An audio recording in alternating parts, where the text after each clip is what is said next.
One nation one election वाले प्रस्ताव को 18 सितंबर को केंद्रीय कैबिनेट ने मंजूरी दे दी। आने वाले शीतकालीन सत्र में इसके लिए बिल पेश किया जाएगा, यानी नवंबर-दिसंबर में संसद के अंदर इस विषय पर बहस हो सकती है। प्रस्ताव को मोदी कैबिनेट की मंजूरी मिलने के बाद विपक्ष की ओर से सवाल उठने लगे हैं। कांग्रेस अध्यक्ष मल्लिकार्जुन खड़गे ने केंद्र सरकार के इस प्रस्ताव पर सवाल उठाते हुए कहा कि लोकतंत्र में ये नहीं चलने वाला। तो उसको नहीं मानते, ये नहीं चलने वाला है।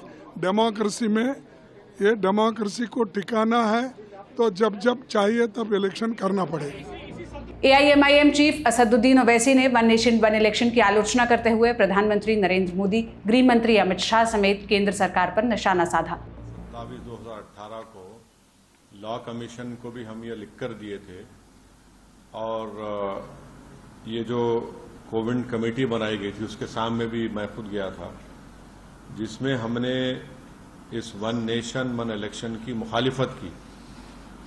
और हमारा मानना यह है कि this is a solution in search of a problem.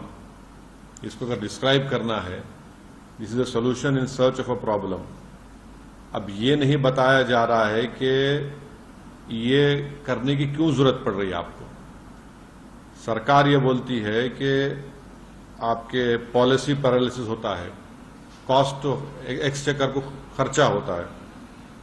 पहले तो यह है कि मॉडल कोड ऑफ कंडक्ट किसी पॉलिसी मेकिंग को जो डेवलपमेंटल है और रूटीन इन नेचर है उसको रोकता नहीं है, नंबर 1। दूसरी बात यह है कि इलेक्टोरल डेमोक्रेसी एक पिलर है हमारे भारत के पूरे कॉन्स्टिट्यूशन का। अब ये वीक कंसिडरेशंस पर अगर सरकार, मोदी सरकार ये कह रही है कि हमको एक पूरे इलेक्शन एक साथ करा देंगे हम, एडमिनिस्ट्रेटिव कन्वीनियंस, इकोनॉमिक वायबिलिटी, तो अगर कॉन्स्टिट्यूशनल रिक्वायरमेंट्स अगर फाइनेंशियल और एडमिनिस्ट्रेटिव कंसिडरेशंस पे होगा तो ये तो अलग कॉन्सिक्वेंसेस होंगे, इसके एब्सर्ड कॉन्सिक्वेंसेस होंगे।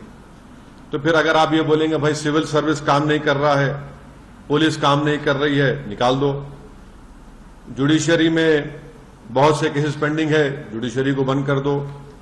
तो ये ऐसा नहीं हो सकता है। असदुद्दीन ओवैसी के अलावा आरजेडी सांसद मनोज झा, टीएमसी सांसद कल्याण बनर्जी समेत बाकी विपक्षी नेताओं ने क्या क्या कहा, सुनिए। इस देश में वन नेशन वन इलेक्शन था भाई। मोदी जी कोई नायाब हीरा नहीं उठा के ला रहे हैं। अब 1962 के बाद वो माला क्यों टूटी? क्योंकि सिंगल पार्टी डोमिनेंस खत्म होने लगी। उसके बाद कई राज्यों में रीजनल पार्टीज ने, जैसे 67 में संविध सरकारें बनी।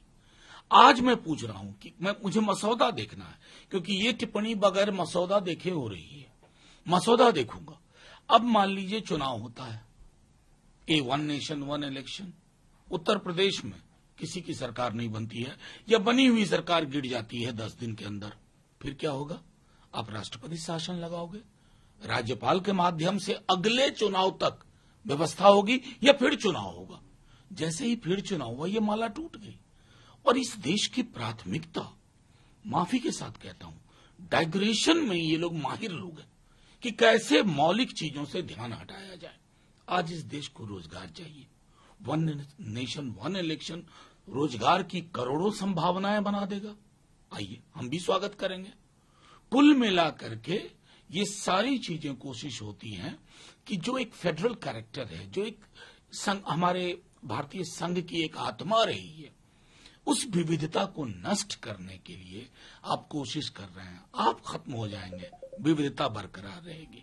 सर, प्रधानमंत्री जी ने ये भी कहा था कि 5 साल तक सिर्फ इलेक्शन ही होते रहते हैं और खर्चा भी बहुत आता है इनको लेकर। अभी तो 240 आया है ना, ये 5 साल वाली गारंटी नहीं है 240। इसके बारे में क्या कहते हैं प्रधानमंत्री जी? और प्रधानमंत्री जी, हमारी सबसे बड़ी चिंता है कि क्या चुनाव में भैंस मंगलसूत्र मुजरा चलेगा, टूटी काट लेगा, बिजली काट देगा। इस पर कोई लेके आइए ना बिल कि इस तरह की जुबान का इस्तेमाल ना हो। उसका इंतजार है हमें प्रधानमंत्री जी। देखिए, हम लोग का प्रतिक्रिया है वन नेशन वन पोल ये असंवैधानिक है, अनकॉन्स्टिट्यूशनल। पकड़ लीजिए, मोदी सरकार कॉन्फिडेंस लूज कर गया, सरकार गिर जाएगा। सरकार गिर जाएगा तो सरकार मेजोरिटी जब चलेगा सरकार का तो गिरना ही होगा।